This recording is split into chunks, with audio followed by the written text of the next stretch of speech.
Hey everyone, it's Sunday, so that means it's time for story time. This Sunday, I'm bringing back one of my favorite special guests. We have Pokey the Texasbarred Salamander. And the reason I brought Pokey out is because somebody out there was kind enough to send me this amazing book called The Great Smoky Mountain Salamander Ball. And I thought only befitting that we get to bring Pokey back out and read a salamander book about him.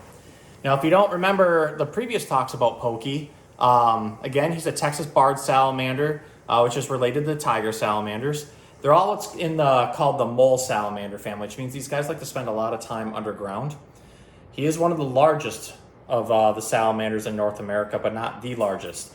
The reason this book is so cool is that it mentions the hellbender, which is actually one of the largest ones in the United States. Not only that, one of the largest in the world. Now, I love salamanders because they always kind of have a smile, kind of derpy look on their face. They always seem like they're happy. They're very slow moving. They kind of go about their way however they feel like. They aren't disturbed by too many things.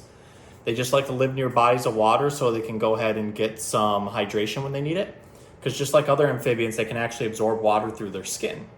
They always have to be near water because if they dry out, it can actually end up hurting them or even killing them. One of the coolest things about Pokey here is he actually has an extra arm. Yeah. So it's not too uncommon for amphibians to have little imperfections like this. We won't say defects. If they're small enough and lose a limb, they can sometimes grow them back. And there's some amphibians that will consistently grow back limbs. Others can kind of grow them back. His is probably just something in his genes that told him to start growing another arm, and then it just kind of never finished growing. That even happens with mammals. Even humans have stuff happen like that. Now, he's getting a little wound up, and that's because normally he would be asleep right now. He likes to come out at nighttime, and when he's doing that, he'll come out and he'll search for crickets and cockroaches and earthworms and all kinds of cool invertebrates like that. He can actually eat things about as big as his head. So he's got a pretty wide head there, and he can chomp on something that wide, because if you look at his mouth, you can see he's got a pretty wide mouth as well. So I say we go ahead and start reading you your story. What do you think, buddy? Yeah? Does that seem good? Okay. The Great Smoky Mountain Salamander Ball by Lisa Horstman. On top of the car roof, the camp gear was stacked, and into the car with their suitcases packed. When both Sarah's parents, was Sarah there too, they had places to go, they had fun things to do. Sarah wriggled and squiggled inside the big car and asked, "Are we there yet?" because it seemed far. They were bound for the Smokies, that wonderful spot where hikes would be hiked and fish would be caught.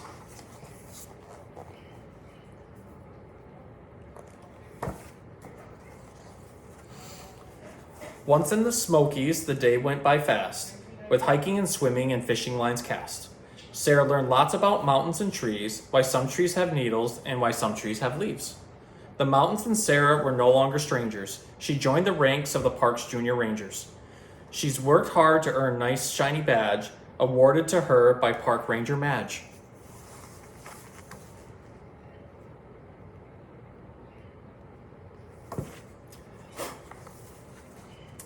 Picking up litter had been quite a chore. Hiking was tough, though she liked to explore. But she knew of one kid who cheated and lied. He bragged about hiking he'd not even tried. And that isn't all. There was more, Sarah knew. He's not just a liar, but a big bully too. He yanked out the tail of a little red newt before it escaped and hid under a root. That bully looks like somebody very famous, which I will not name, but I'm sure some of you know, who's also a bully. Then came the night Sarah just couldn't sleep. Dreams when it comes, so she tried counting sheep. Till she heard a strange noise and peeked from her tent and sneaked through the darkness with no one's consent. Poking through trees, she came to a hollow. She saw teeny footprints and started to follow. Crunch, she looked down a small piece of paper. There in the dark, it had almost escaped her.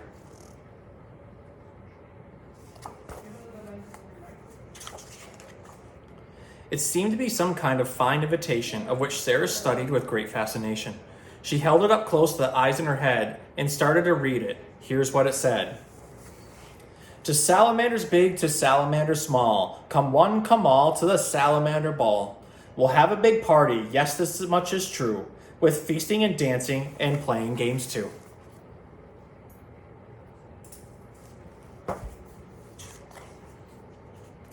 Then what she saw she couldn't resist. She had to follow from there in the mist. Salamanders busily heeded to the call to where she now knew the Salamander Ball. They all reached a clearing on top of a mountain, and someone yelled loudly, "A ball's to be startin'." A small band of crickets then started to play as the guests wandered on in a fancy pathway.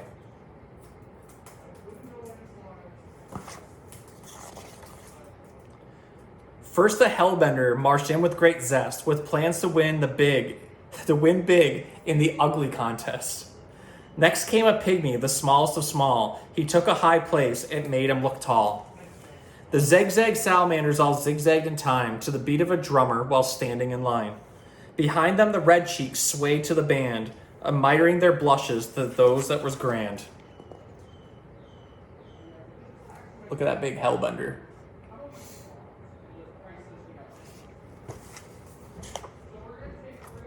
The mud salamander bathed just for the occasion and found a dance partner without much persuasion. On went the dancing, they all kept time well. They Roombaed and cha-cha'd and polka'd pell-mell. They moved up the mountain in pack after pack. Now there were so many that Sarah lost track. So many colors and so many sizes. So many talents, all hoping for prizes.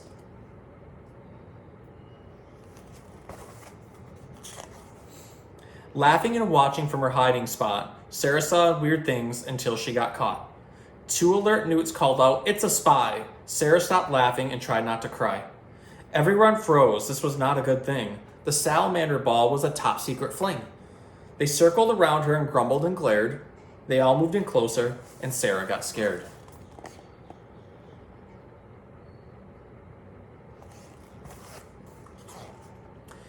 "What to do now?" yelled a voice above all. "No human has been to our salamander ball.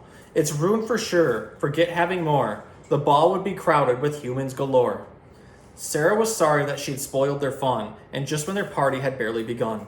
But then someone called amid the uproar, "Let's make this girl an ambassador." Or ambassador, so we can make it rhyme more.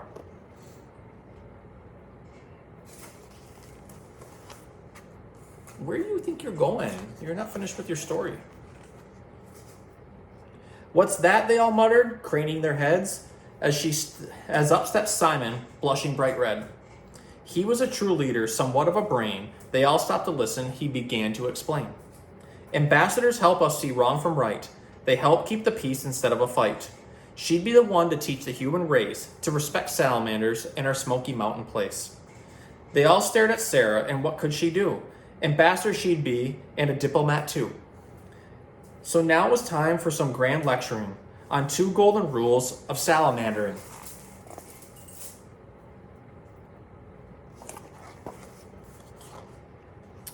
Rule number 1, began Simon right off. Put back that salamander before you take off. His home's in the Smokies and not with you. He's happiest here, and the weather's right too. And rule number 2 should never be broken, one to be remembered long after I've spoken. The Great Smoky Mountains have been home since creation, so please treat them kindly when you're here on vacation.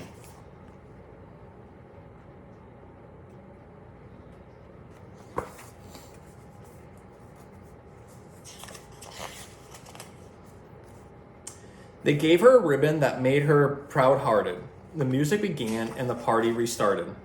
A race for the fastest began with a shout, and prize for the best spots was then given out. Near one clump of trees, a scary movie was shown of a salamander chased down by a boy just half grown. The kid was just curious and needed to know, if a tail gets yanked off, will another one grow?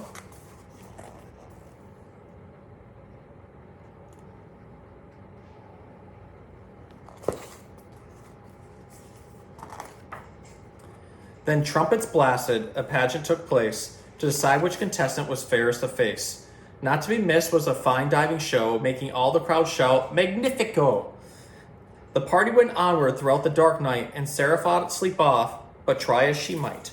Her eyes soon grew heavy, and she dropped off to sleep. It went off to dreamland without counting sheep. Ah, my lights went off. That's okay. We still got plenty of light. Just think if the story had happened to you. Was it simply a dream or was it all true? Well, Sarah grew up and now she's a ranger. She protects salamanders from possible danger. So maybe she dreamed it, but then maybe not. What matters the most is what she was taught. And maybe, just maybe, if you make a request, she'll tell you about the Salamander Fest. And if Sarah likes you, she'll show you the badge awarded to her by Park Ranger Madge. But look very closely, there's a little bit more. A ribbon attached reads Ambassador.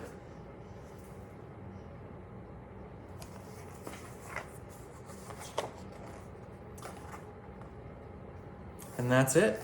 So, if you've ever been to the Smoky Mountains, you know it has some of the greatest diversity of salamanders in all the United States. It's kind of like a hotspot for salamanders.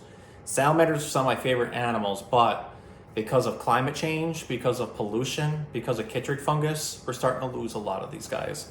So it's very important that we all do our parts, that when we see salamanders, we leave them there, and we put them back exactly where we found them, and we don't do anything to mess with them. We just kind of leave them be. We'll also make sure we're always picking up after ourselves where we're in parks. That way, nothing that we throw on the ground, any garbage gets into their ecosystem and may hurt them. And then also making sure we're recycling at home and we're doing everything we can to conserve energy and trying to teach everybody at school and at work and stuff to do the same thing. So the last couple pages of this book has some awesome pictures of salamanders. I'm going to stand up for a second so I can get the light to turn back on so you can see these awesome salamanders.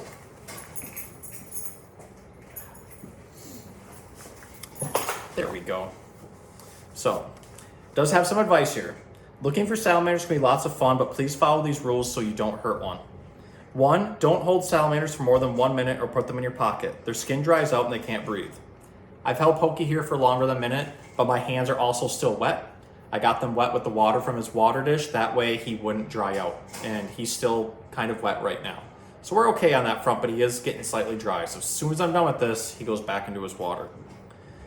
2, after looking at a salamander, don't put it back under a rock or log. You might squash it. Just put it back on the ground near where you found it. And that is great advice. They can skim underneath things that are very, very heavy. If you put them back under and roll the log on, you might hurt them. So I always put the log back down and put it right next to it, and they usually will scurry back underneath.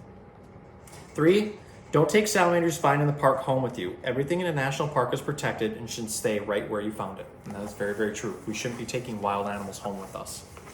So here are some of the amazing salamanders, get a better grip, of the Smoky Mountain Range. In some of them we even have, close to Michigan, we have marble salamanders. I'll use Pokey as my poking stick. Red spotted newts or red Fs, we have those in Michigan. Let's see. We do have spotted salamanders here. But all these other guys are found. And the hellbender is one of the biggest. If I remember it correctly, they get like at least a couple feet long. Sometimes like, I think 3 feet long. I'd have to double check on that. But then there's also the Chinese and the Japanese giant salamanders, which get huge, like 5 feet. So all kinds of cool salamanders in the world. I hope you learned something cool. Pokey's starting to dry out a little bit. I want to get him back into his water so I don't hurt him. So I hope you enjoyed Storytime. I know I did. Thank you to whoever sent me this book. Let me know who it was so I can properly thank you. I'm sure somebody might have mentioned it, but I really appreciate people sending me new books too. This was great, and this is one of my favorites. So have a good night.